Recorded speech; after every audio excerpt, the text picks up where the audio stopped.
के गोरी कारी कारी कजरवा तोरा नयनमा शोभोगे।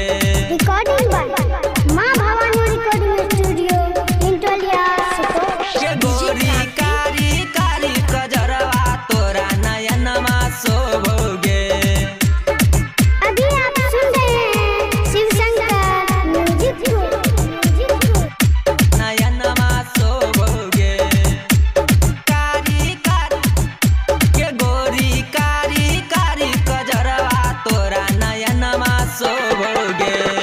पियर रंगे साड़ी तोरा बदन में शोभोगे के तोरा बदन में शोभोगे।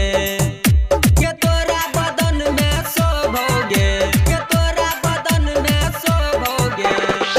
पियर रंगे साड़ी तोरा बदन में शोभोगे के तोरा बदन में शोभोगे। के गोरी कारी कारी कजरवा तोरा नयनमा शोभोगे। के गोरी कारी कारी कजरवा तोरा नयनमा शोभोगे। नयनमा शोभोगे।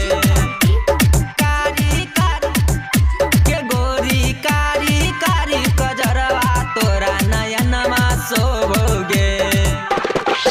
कारी कारी केसिया यहाँ के जैसे कारी बदरिया रूपवा से हटे नैया हमर नजरिया हमर नजरिया।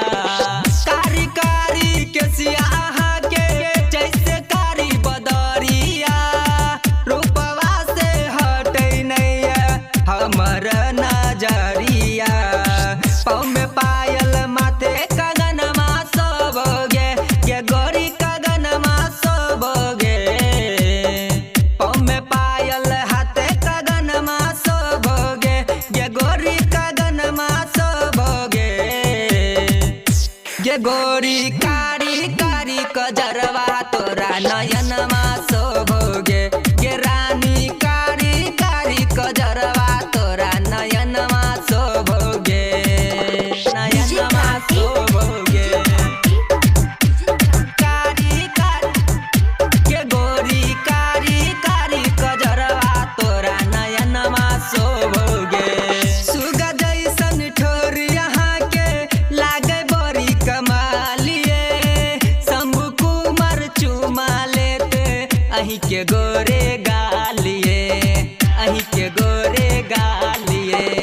सुगा जैसन ठोर यहाँ के लागय कमालिए शंभु पर कस चुमा लेते अहीं के गोरे